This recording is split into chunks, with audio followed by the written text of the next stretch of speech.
शुरुआत करेंगे खबरों की। जांजगीर चांपा में देर रात रेत माफियाओं पर हुई कार्रवाई से हड़कंप मच गया। इस दौरान कार्रवाई करने पहुंची एसडीएम की गाड़ी को रेत माफिया की गाड़ी टक्कर मारकर फरार हो गई। एसडीएम की गाड़ी को तहसीलदार चला रहे थे। हालांकि टक्कर में दोनों अधिकारी बाल बाल बच गए। बताया जा रहा है कि प्रशासन ने देर रात जैसे ही अवैध रेत परिवहन के खिलाफ कार्रवाई शुरू की तो रेत माफियाओं में हड़कंप मच गया। इस दौरान 1 दर्जन गाड़ियों पर कार्रवाई की गई। हालांकि कई गाड़ियां मौके से फरार हो गईं। इन्हीं गाड़ियों में से एक गाड़ी ने एसडीएम की गाड़ी को भी टक्कर मार दी और फरार हो गई। तहसीलदार के अनुसार बिना परमिट और बिना लाइसेंस की इन गाड़ियों को नाबालिग बच्चे चला रहे थे। प्रकाश हमारे संवाददाता इस वक्त जुड़ गए ज्यादा जानकारी के साथ। प्रकाश, गंभीर मामला है, अभी और क्या कुछ जानकारी इस पूरे मामले पर पुलिस ने क्या कार्रवाई की है? ये बड़ा ही गंभीर मामला है और बड़ी मुश्किल से एसडीएम और तहसीलदार बचे हैं और फिलहाल जांजगीर सभी गाड़ियों को लाया गया है, मगर जिस गाड़ी ने ठोकर मारा था एसडीएम की गाड़ी को, जिसे तहसीलदार प्रकाश साहू चला रहे थे, वो गाड़ी फरार हो गई है और सभी गाड़ियों को जब्त कर फिलहाल जांजगीर कलेक्ट्रेट लाया गया है। खनिज कार्यालय में उसे सौंपा जा रहा है, साथ ही पुलिस को भी सूचना दी जा रही है। जी, और इससे ये भी बताया जा रहा है कि नाबालिग इन गाड़ियों को चला रहे थे, इस पर जानकारी दी गई है क्या अभी तक?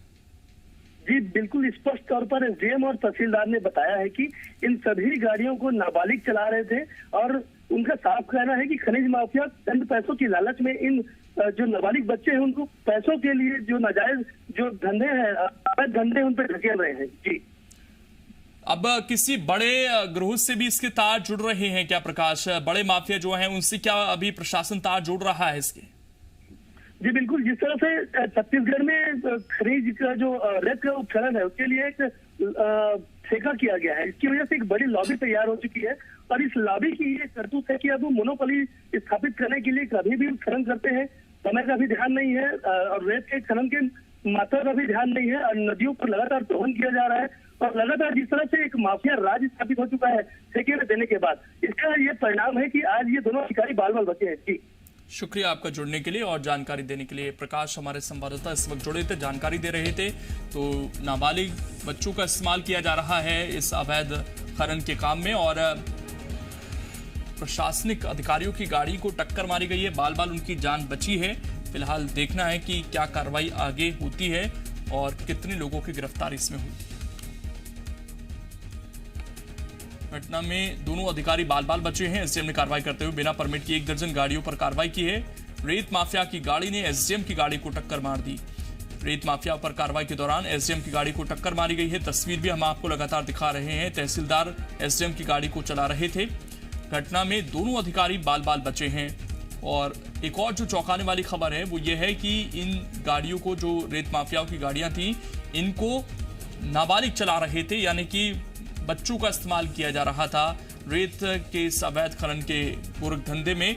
और फिलहाल कार्रवाई की जा रही है, कुछ गाड़ियों पर कार्रवाई की गई है, जब्त की गई हैं गाड़ियां, लेकिन क्या बड़े जो मछली होती हैं उन तक जांच पहुंचेगी, उन पर कार्रवाई होगी, ये देखना होगा। ये बड़ी खबर है जो दिखाती है कि किस तरीके से जो रेत माफिया हैं उनके हौसले बुलंद हैं इस वक्त प्रदेश के अंदर और अधिकारियों की गाड़ी तक को टक्कर मार दी गई। तो आप समझिए कि डर नहीं है और वो भी तब ये स्थिति है जब ये कहा जा रहा है कि जो रेत माफियाओं की गाड़ियां थी उनको नाबालिग चला रहे थे, उनके अंदर भी ये डर नहीं है। और उन्होंने जब कार्रवाई करने पहुंची अधिकारियों की टीम तो अधिकारियों की गाड़ी को ही टक्कर मार दी। इसमें एसडीएम थे और तहसीलदार गाड़ी को चला रहे थे, जिनकी जान बाल बाल बची है। फिलहाल कुछ गाड़ियों को जब्त कर लिया गया है और आगे की कार्रवाई अब की जा रही है। जांजगीर चांपा से बड़ी खबर है। तहसीलदार के अनुसार बिना परमिट और बिना लाइसेंस की इन गाड़ियों को नाबालिग बच्चे चला रहे थे। ये भी चौंकाने वाली बात है कि बच्चों का इस्तेमाल किया जा रहा है अवैध खनन के इस काम में। जांजगीर चांपा में देर रात ये घटना घटी है, जहां पर रेत माफियाओं पर कार्रवाई से हड़कंप मच गया। इस दौरान कार्रवाई करने पहुंची एसडीएम की गाड़ी को रेत माफियाओं की गाड़ी ने टक्कर मारकर फरार हो गए। एसडीएम की गाड़ी को तहसीलदार चला रहे थे। टक्कर में दोनों अधिकारी बाल बाल बचे हैं, उनकी जान बच गई। बताया जा रहा है कि प्रशासन ने देर रात जैसे अवैध रेत परिवहन के खिलाफ कार्रवाई शुरू की तो रेत माफियाओं में हड़कंप मच गया। इस दौरान 1 दर्जन गाड़ियों पर कार्रवाई की गई है। कई गाड़ियां मौके से फरार हो गईं।